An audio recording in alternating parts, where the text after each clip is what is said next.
আসসালামু আলাইকুম everyone, welcome to নবীন রান্নাঘর।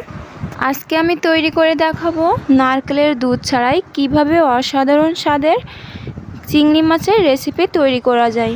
এই চিংড়ি মাছের রেসিপিটা খেতে এতটা স্বাদ হয়, না খেলে বুঝবেনই না। আপনারা বাসায় একবার হলেও ট্রাই করে দেখবেন, খেতে কেমন হয়েছে আমার কমেন্টে জানাতে ভুলবেন না। তো চলুন এবার আর কথা না বাড়িয়ে রেসিপিটি দেখে নেওয়া যাক। প্রথমে চিংড়ি মাছগুলো এইভাবে কেটে আমি সুন্দর করে ধুয়ে রেখেছি। এই চিংড়ি মাছটা এবার ম্যারিনেট করার জন্য একটা মশলা তৈরি করে নিব। হাফ চামচ লবণ, হাফ চামচ হলুদ গুঁড়া, হাফ চামচ শুকনো মরিচের গুঁড়া, এটা ভালোভাবে চামচ দিয়ে মিক্সড করে নিব।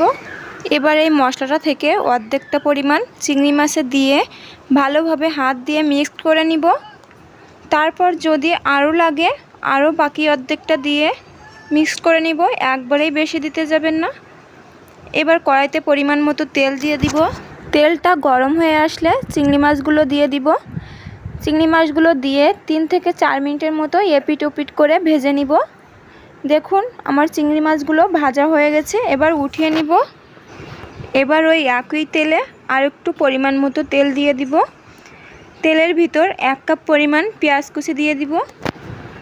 এই রান্নাটায় একটু পেঁয়াজের পরিমাণটা বেশি দিতে হয়। পেঁয়াজ কুচিটা একটু ভেজে নিব যতক্ষণ না একটু নরম হয়ে আসে। পেঁয়াজটা ভাজা হয়ে গেছে, এবার দিয়ে দিব 1 টুকরো দারচিনি আর একটা তেজপাতা আর 2টা এলাচ, আর দিয়ে দিব 2 চামচের মতো আদা ও রসুনের পেস্ট। এটা দিয়ে আরও 2 মিনিটের মতো ভেজে নিব, ততক্ষণে আদা ও রসুনের কাঁচা গন্ধটা চলে যাবে।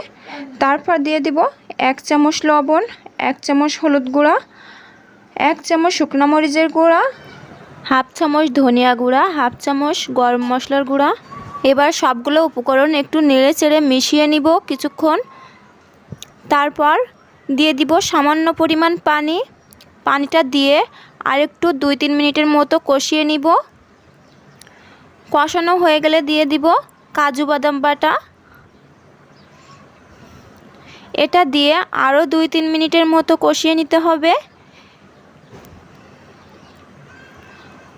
কষানো হয়ে গেলে ঢাকনা দিয়ে 5 মিনিটের মতো জাল করে নেব। এই পর্যায়ে কিন্তু চুলার আঁচটা মিডিয়াম করে নিতে হবে।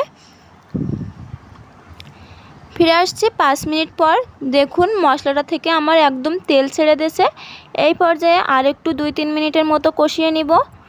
মশলাটা যত সুন্দর করে কষাবেন ততই কিন্তু খাবারের টেস্টটা বেশি ভালো হবে। এবার দিয়ে দিব চিংড়ি মাছগুলো। চিংড়ি মাছটা দিয়ে আরও 2-3 মিনিটের মতো কষিয়ে নিব। তারপর দিয়ে দিব ঝোলের জন্য 1 কাপ পরিমাণ পানি। পানিটা দিয়ে ঢাকা দিয়ে 5 মিনিটের মতো রান্না করে নিব। ফিরে আসছি 5 মিনিট পর। দেখুন এই পর্যায়ে ঝোলটা একটু কমে আসছে। এবার দিয়ে দিব 3টার মতন কাঁচামরিচ চিরা।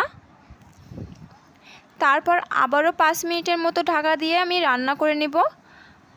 ফিরে আসছি 5 মিনিট পর। দেখুন এবার আমার রান্নাটা প্রায় শেষের দিকে, ঝোলটা একদমই ঘন হয়ে আসছে। এই পর্যায়ে আমি নামিয়ে নিব। দেখুন এবার গরম গরম আপনাদেরকে আমি সার্ভ করে দেখাচ্ছি। দেখুন মাছের ঝোলটা দেখতে কতটা লোভনীয় হয়েছে, খেতেও কিন্তু দুর্দান্ত হয়। এটা এরকম মাখা মাখা করে রান্না করবেন, তাহলে কিন্তু অনেকটা টেস্টি হবে। আমার ভিডিওটি যদি ভালো লাগে লাইক কমেন্ট শেয়ার করতে ভুলবেন না। আর যারা আমার এই ছোট্ট চ্যানেলটি সাবস্ক্রাইব করেছেন তাদেরকে অনেক অনেক ধন্যবাদ। আর যারা এখনও আমার চ্যানেলটি সাবস্ক্রাইব করেননি প্লিজ চ্যানেলটি সাবস্ক্রাইব করে দেবেন। আজ এই পর্যন্তই শেষ করছি। আল্লাহ হাফেজ।